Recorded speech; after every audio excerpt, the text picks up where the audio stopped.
The screen of the smartphone was the only source of light in the high-rise office, a cold, blue rectangular glow that cut through the expensive shadows of the room. Elias Thorne sat behind a desk carved from a single slab of obsidian, his fingers hovering over the glass. On the screen, a notification blinked.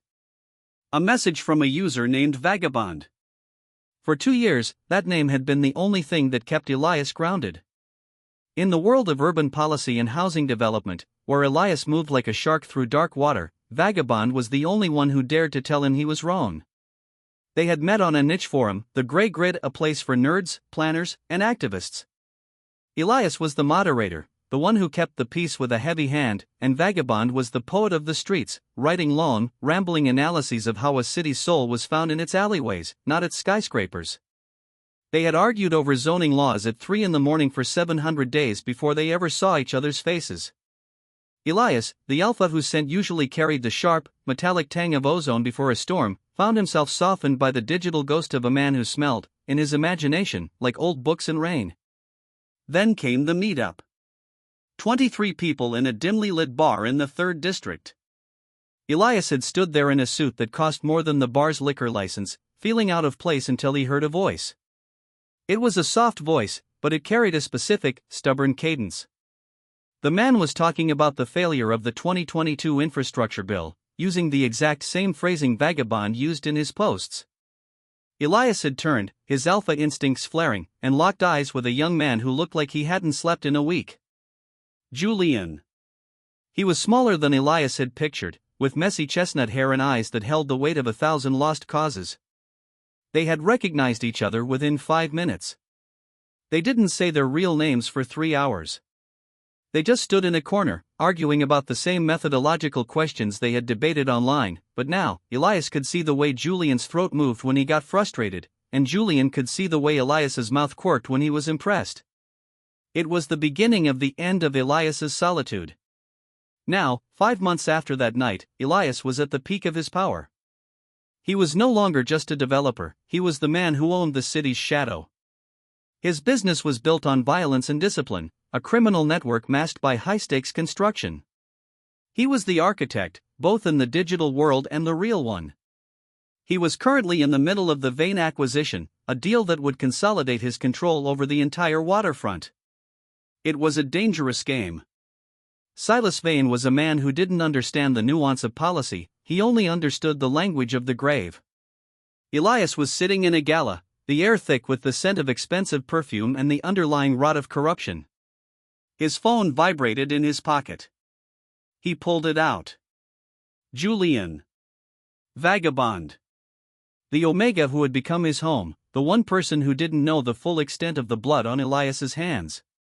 Julian had been calling for an hour. 6 missed calls. 7. Elias felt a flicker of irritation. Julian knew he was at this gala. Julian knew how important this night was. He's just anxious, Elias thought. He's probably upset about the new proposal for the park. He always gets like this when he thinks I'm being too cold. Elias swiped the notification away. He didn't just silence it, he set the phone to do not disturb. He needed to be the alpha tonight. He needed to be the man who didn't have a weakness. He walked towards Silas Vane, a glass of scotch in his hand, his scent of cedar and ozone masking the faint, lingering trail of Julian's lavender that always seemed to cling to his skin. He didn't see the 8th call. He didn't see the 9th. He didn't see the text message that simply said, "Elias, please." They're outside. The gala was a success. By midnight, Silas Vane had signed the preliminary papers, his face a mask of forced civility while his eyes promised murder. Elias felt the thrill of victory, the rush of adrenaline that came with winning a war without firing a single shot. He walked out to his car, his security detail falling into step behind him. Marcus, his right-hand man, opened the door. Marcus had been with him since the beginning, a beta with a face like a stone wall. Elias sat in the back of the black sedan and finally pulled out his phone.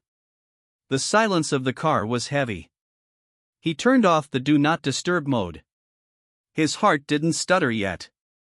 He was still the king on his throne. Then the notifications flooded in. 12 missed calls. 4 voicemails. 3 text messages. The first text, Elias, there's a black car outside the apartment. It's been there for an hour. I tried calling the precinct, but they said there's a delay. Are you almost done? The second text, they're in the lobby. Elias, I can't get out the back. The third text, I'm in the bathroom. I locked the door. I have something to tell you. I was going to wait for dinner, but I'm scared. I did the test, Elias. It's positive. We're having a baby. Please answer your phone. Please. Elias felt the air leave his lungs as if he had been struck by a physical blow. The scotch he had drunk earlier turned to lead in his stomach. His hands, usually as steady as the foundations of the buildings he designed, began to shake. Not a tremor, but a violent, uncontrollable shudder. Marcus, he whispered, but his voice wouldn't work. He cleared his throat, the sound like grinding gravel. Marcus. Go to the apartment. Now. Drive. Marcus didn't ask questions. The tires screeched as the sedan lurched forward, weaving through the midnight traffic of the city Elias thought he owned. Elias pressed his thumb to the first voicemail. His breath was coming in short, fractured gasps. Julian's voice filled the car. It was high, thin, and trembling. Elias? I know you're busy. I'm sorry. I have a bad feeling. The scent in the hallway changed. It smells like that man from the meeting. The one with the scarred hand. I'm going to stay on the line. Just call me back when you see this. I love you. The second voicemail was shorter. There was a sound of wood splintering in the background. Elias. They're inside. I'm in the bathroom. I've called the police but they aren't coming. Why aren't they coming? Elias, please answer. I'm so sorry I was difficult about the zoning. I just wanted a park for the baby. I wanted a place for them to play. Please, Elias. Please. The third voicemail was mostly silence, punctuated by the sound of Julian's ragged breathing and the heavy thud of a shoulder hitting a door. Then, a voice. Not Julian's. A cold, familiar voice. Silas Vane's voice. Tell the architect he forgot to pay the tax on his heart, the voice said. Then, the sound of a struggle. A sharp, stifled cry. And finally, the sound of the phone hitting the floor. The line didn't disconnect for another 3 minutes. In those 3 minutes, Elias heard the sound of his world being dismantled.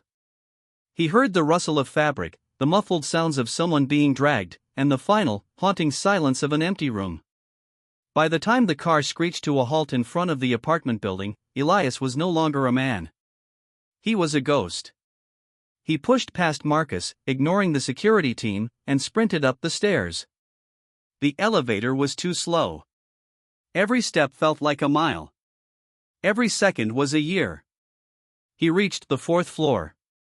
The door to their apartment was hanging off its hinges. The scent hit him before he even crossed the threshold. It wasn't lavender anymore. It was the sour, metallic tang of fear and the copper scent of blood. Elias walked into the living room. It was a mess. The coffee table they had picked out together at a flea market was shattered. Julian's sketches of the 3rd District were scattered across the floor like fallen leaves. Elias moved toward the bathroom. The door had been kicked in. He stood in the doorway, his eyes searching the small space. There was a smear of blood on the white tile, a small, violent streak that looked like a question mark. On the floor, next to the sink, was a plastic stick. 2 pink lines. A positive test. Elias sank to his knees. He didn't scream. He didn't weep. He just stared at the 2 lines, his vision blurring. He picked up the test, his fingers tracing the plastic. He had ignored the call. He had silenced the only person who mattered because he wanted to win a deal with a man who was now laughing at him. The irony was a blade in his gut. He had spent his life building walls, building empires, building defenses, and in the one moment his Omega needed him to be a shield, he had been a ghost. He stayed there for a long time, the cold tile seeping into his bones. Marcus stood in the doorway, his head bowed. "Sir," he said softly. "We found the car." They headed north. Toward the old shipyard. Elias didn't look up. He just closed his hand around the pregnancy test, the edges digging into his palm. He stood up slowly, his movements stiff and mechanical. His scent had changed. The cedar was gone. The ozone was gone. There was only the smell of cold ash. The descent was quiet. Elias Thorne did not go on a rampage. He did not call his men to arms with a roar. He went back to his office and sat in the dark for 4 hours. He played the last voicemail over and over again. "I'm so sorry I was difficult about the zoning." The words were a haunting refrain. Julian, who had been the conscience of the city, was apologizing for being good. He was apologizing for having a soul. Elias looked at the screen of his computer. The Grey Grid forum was still active. People were posting about the new development. They were tagging Vagabond, asking for his opinion. They didn't know he was gone. Elias felt a wave of nausea. He opened the private messages. He scrolled back to the very first one Julian had sent him 2 years ago. "You're being too rigid, architect. Cities are for people, not for profit." Elias had replied, "Profit is what keeps the people safe." He had been so wrong. Profit had invited the devil to his doorstep. He looked at the map of the city. He saw the shipyard. He saw the properties owned by Silas Vane. He saw the web of betrayal that had allowed this to happen. He called Marcus into the office at 4 in the morning. "Who opened the door, Marcus?" Elias asked. His voice was a thin, dangerous wire. "The security at the front desk was one of ours. The back entrance was supposed to be monitored." "Who let them in?" Marcus didn't flinch. "It was Leo, sir. He's been on the payroll for 3 years. He was at the gala tonight, too.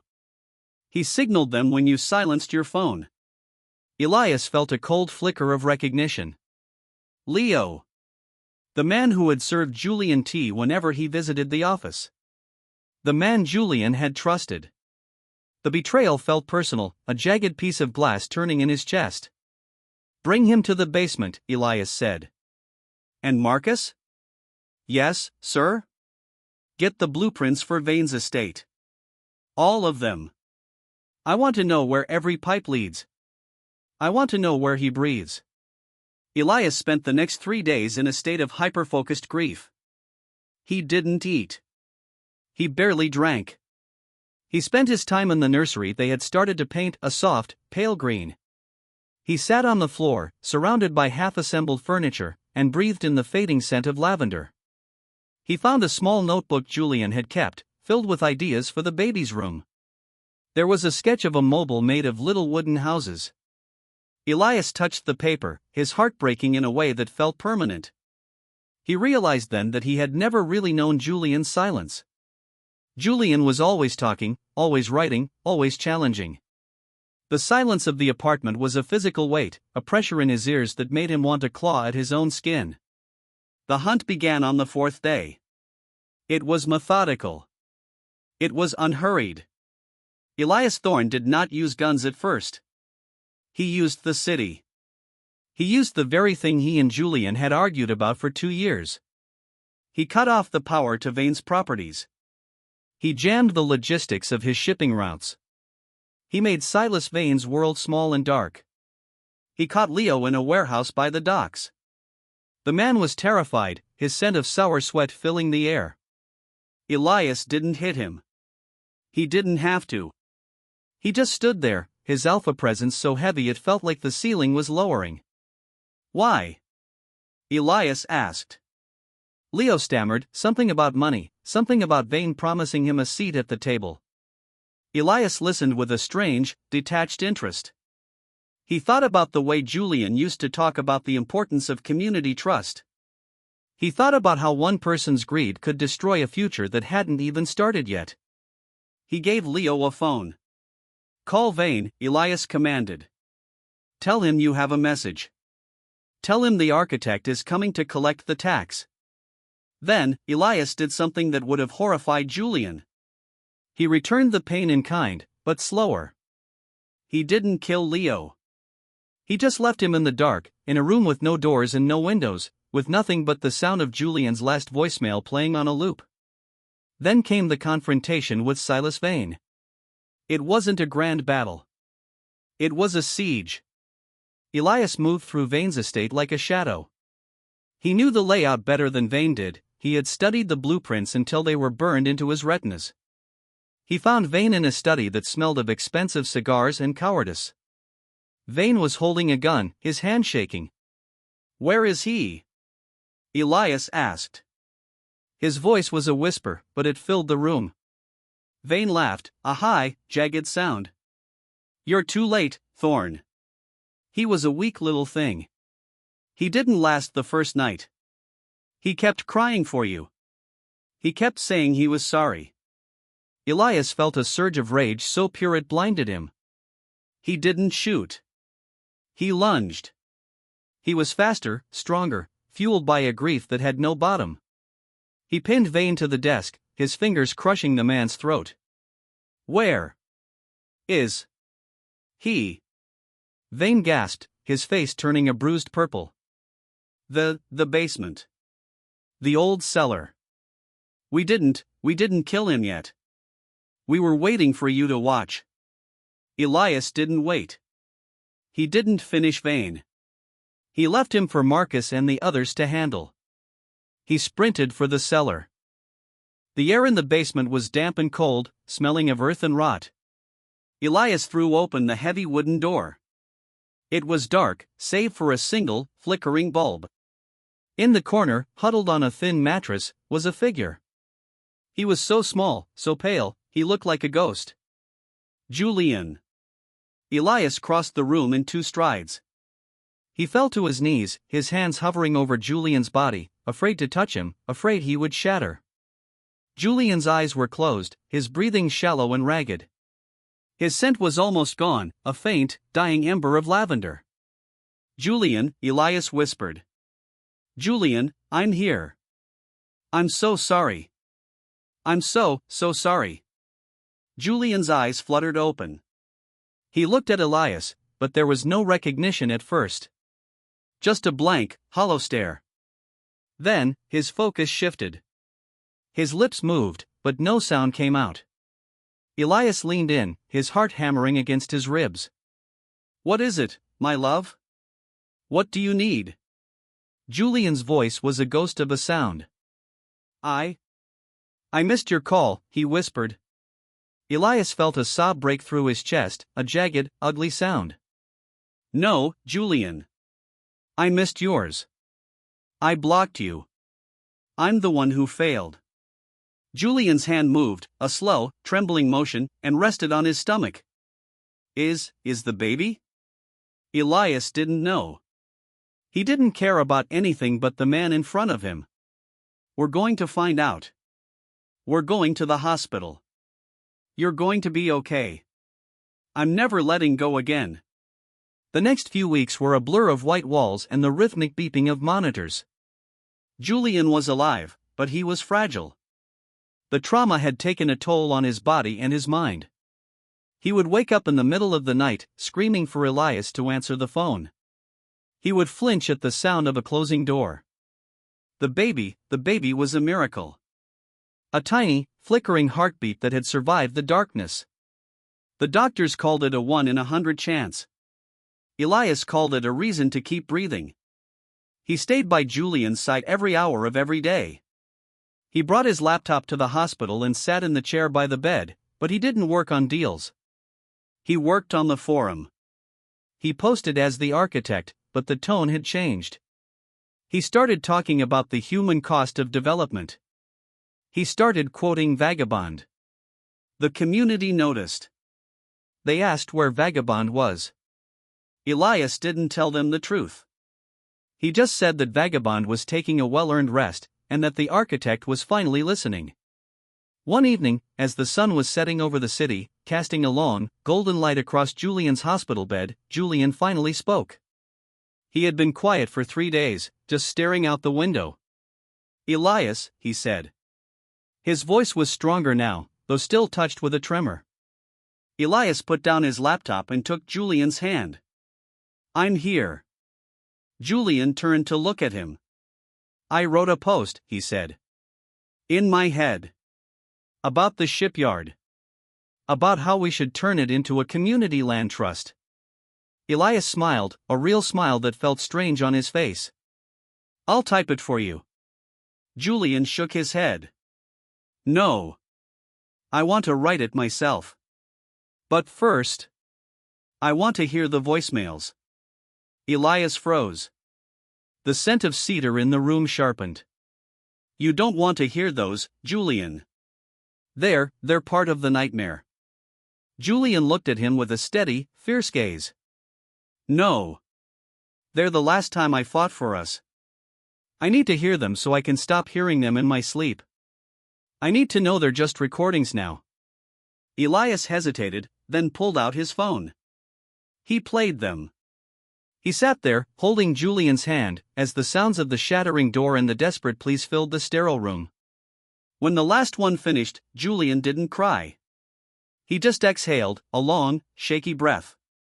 "He's gone, isn't he? Vane?" Elias nodded. "He's gone. And Leo? He's gone too." Julian closed his eyes. "Good. Now, tell me about the park. Tell me about the place where our son will play." 6 months passed. The city was the same, and yet it was entirely different. The Vane estate had been seized and liquidated, the funds channeled into a non-profit foundation that specialized in affordable housing in the 3rd District. Elias Thorne was still the architect, but he was no longer a shadow. He was a man who walked in the light. He had stepped down from the more violent aspects of his business, delegating the security work to Marcus, who had proven his loyalty 1,000 times over during the hunt. Elias spent his mornings in the garden of their new home, a modest house on the edge of the park he had fought to build. It was a lavender garden. Thousands of purple blooms swayed in the breeze, their scent so thick it felt like a physical embrace. Julian was there, sitting in a wooden chair, a sketchbook in his lap. He was rounder now, his pregnancy progressed to the point where he moved with a slow, careful grace. He looked up as Elias approached, a soft smile touching his lips. "You're late," he said. Elias checked his watch. It was 2 minutes past 10. "I was on the phone with the city council. They're approving the community center." Julian laughed. "You and your phones. You should just throw it in the river." Elias sat on the grass at Julian's feet and rested his head on the Omega's knee. "I would," he said. "But then I might miss your call." Julian ran his fingers through Elias's hair, his scent of lavender and sea salt mixing with the alpha's cedar and ozone. It was a peaceful scent. A scent of survival. The phone in Elias's pocket buzzed. He didn't ignore it. He didn't even wait for the second ring. He pulled it out and looked at the screen. It was a notification from the gray grid. A new post by Vagabond. Elias looked up at Julian, who was grinning. "What did you write?" Julian shrugged. "Just a little piece about the importance of answering when someone calls. I think it'll get a lot of engagement." Elias opened the post. It was long. It was rambling. It was beautiful.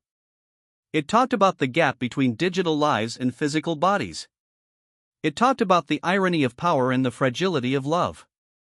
It ended with a line that Elias knew he would remember for the rest of his life: "The strongest thing a man can do is listen to the silence before it becomes permanent." Elias put the phone down on the grass. He didn't need the screen. He had the man. He leaned forward and pressed his ear against Julian's stomach, listening to the soft, steady thumping of a second heart. It was the only sound that mattered.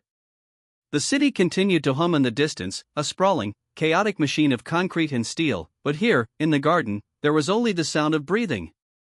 They had changed the world, or at least their corner of it, not through the deals Elias had once prized, but through the wreckage of their own mistakes. The regret was still there, a dull ache in Elias's chest whenever he saw the scar on Julian's wrist or heard a sudden, loud noise, but it was no longer a poison. It was a reminder. A reminder that power was a hollow thing if it didn't protect the people it was meant to serve. A reminder that love was not something that waited for a better time. It was the only time there was. As the sun began to dip below the horizon, painting the sky in shades of orange and violet, Julian reached down and took Elias's hand. "I love you, architect," he whispered. Elias squeezed his hand, his eyes closing as he breathed in the scent of his home. "I love you, vagabond." The phone on the grass buzzed again, a message from a stranger in a different city, asking for advice on a zoning law. Elias didn't pick it up. He just watched the shadows stretch across the lavender, the silence between them full and rich and perfect. He had spent his life building a throne, only to realize that the only place worth sitting was on the ground, at the feet of the man who had seen through his armor before they had ever even met. The city was loud, and the world was dangerous, but the architect was finally home. In the years that followed, the story of the architect and the vagabond became a legend in the small circles of the urban policy world. People talked about the shift in Elias Thorne's career, the way he had turned from a ruthless developer into a champion of the people.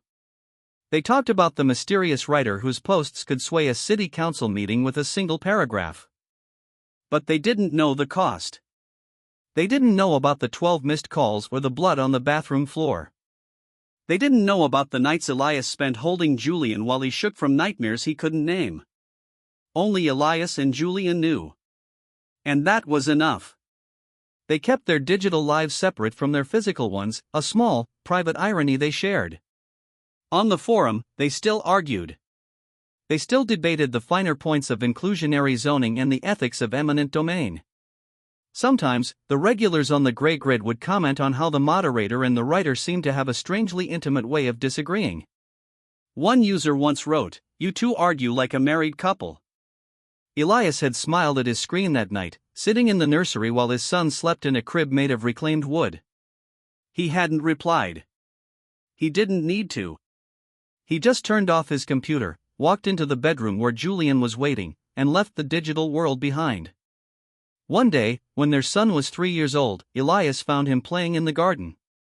The boy had found an old, broken smartphone in a drawer, the one Elias had used the night of the gala. He was holding it to his ear, his little face serious. "Hello?" he said into the dead screen. "Daddy? Are you there?" Elias felt a cold shiver run down his spine, a momentary echo of the old terror. He walked over and knelt beside his son.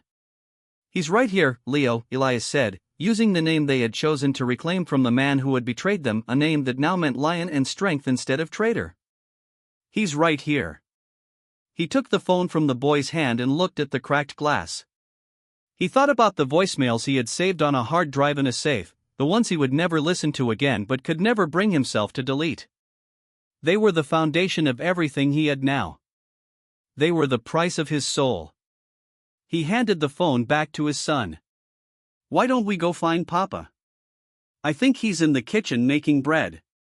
The boy cheered and ran toward the house, his laughter a bright, clear bell in the morning air.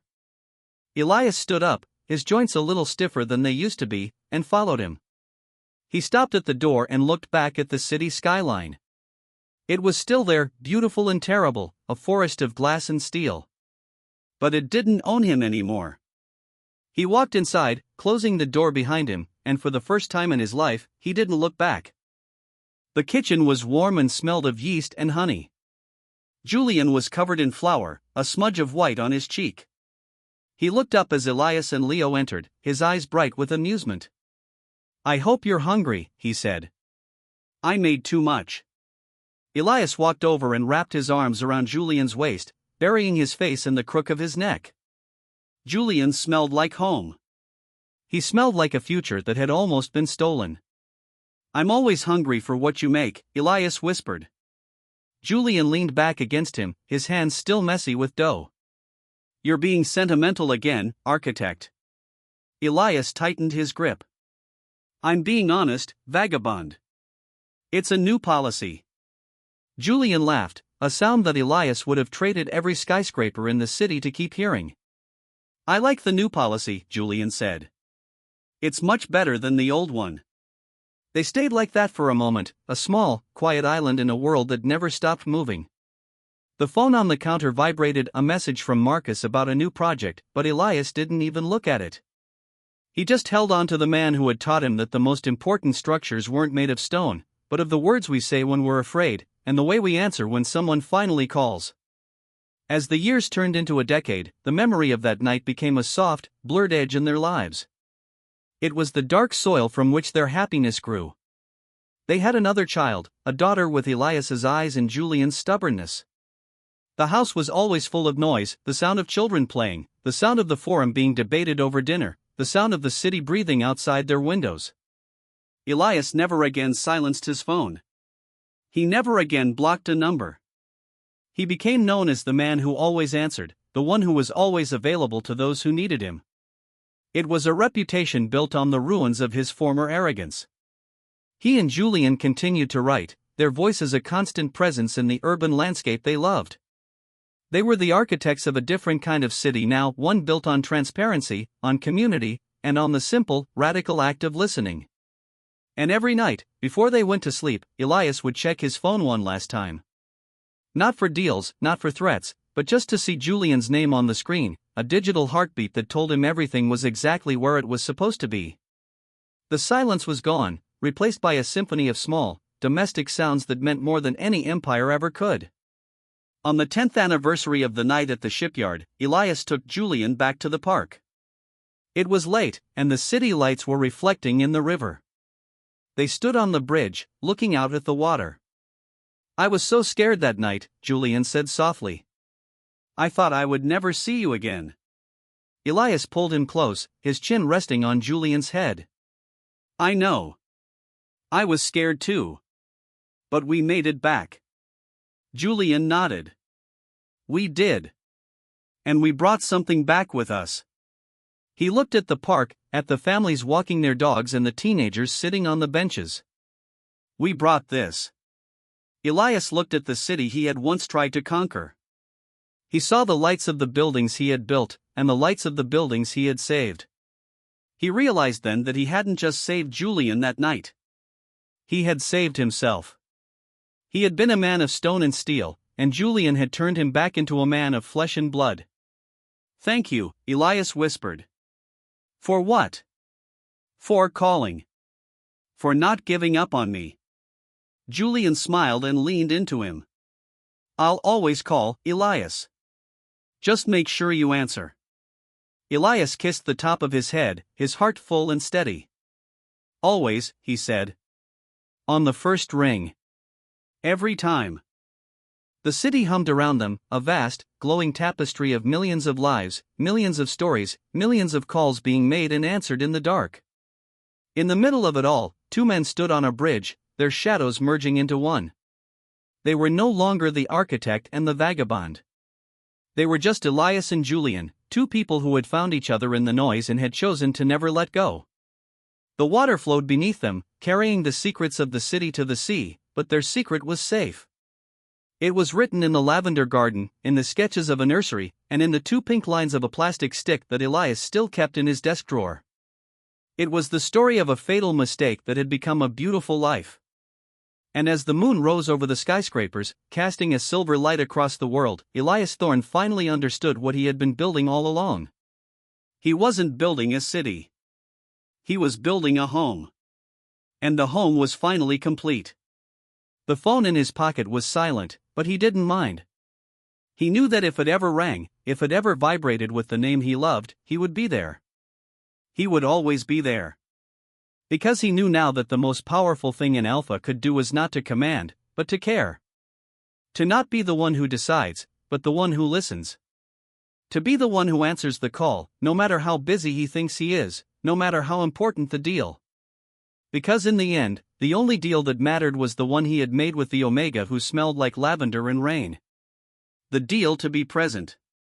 The deal to be real. The deal to love. And that was a deal he would never, ever break. As they walked back to their car, their hands entwined, Elias felt a sense of peace he had never known in his youth. The city was still there, with all its problems and all its beauty, but he was no longer its master. He was its servant. And he was Julian's alpha.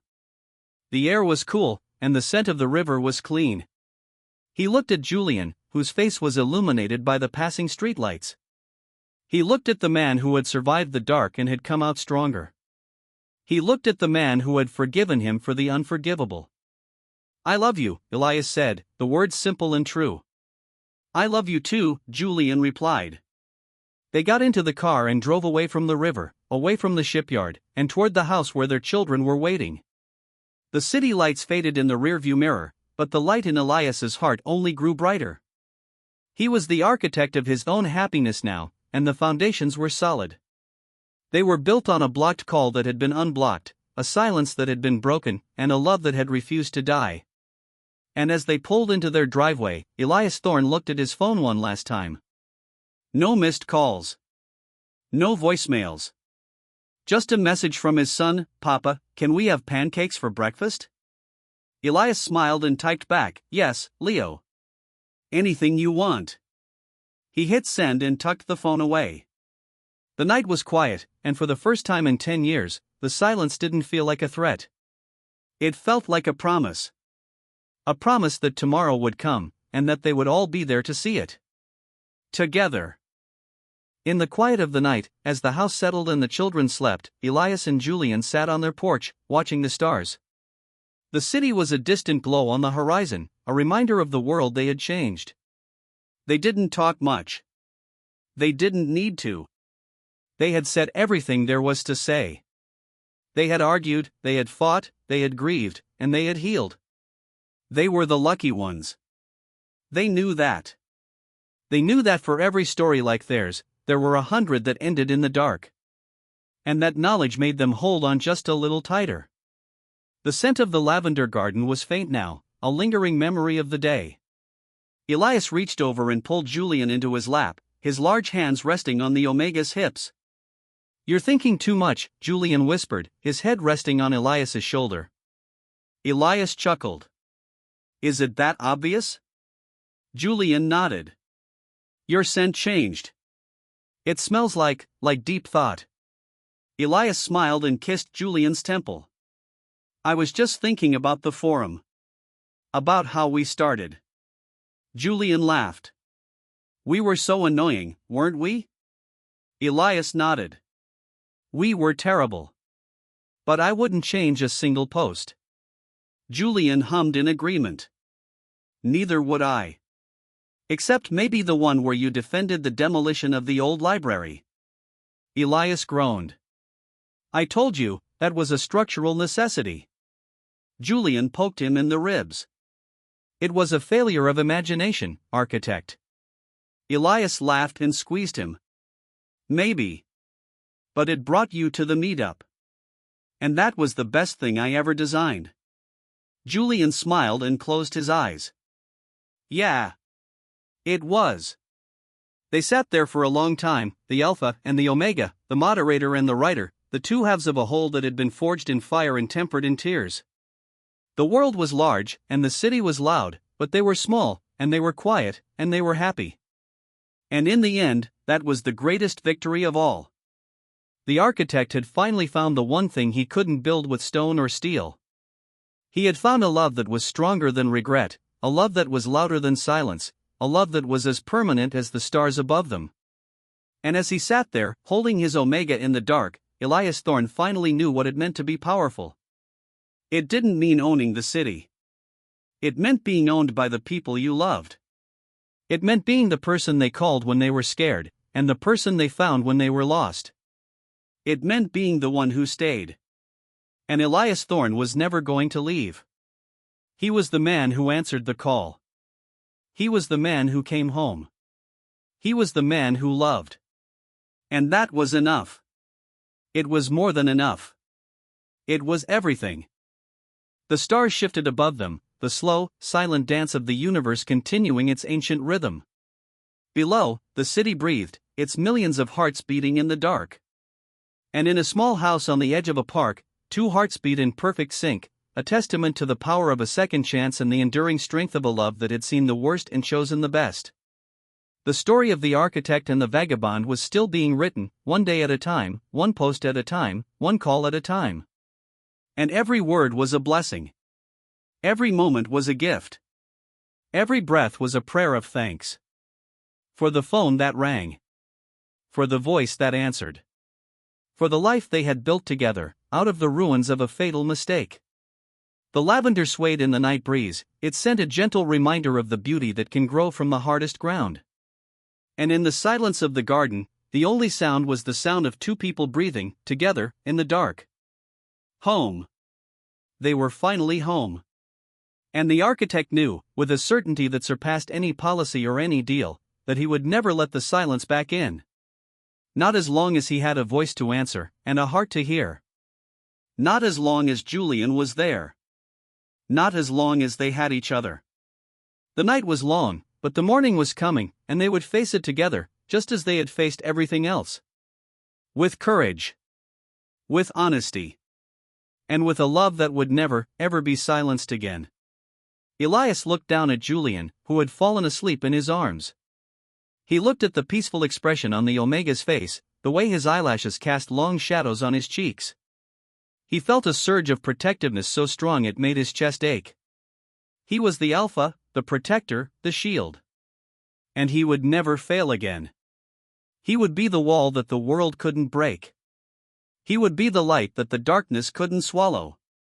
He shifted slightly, making sure Julian was comfortable, and looked back at the city.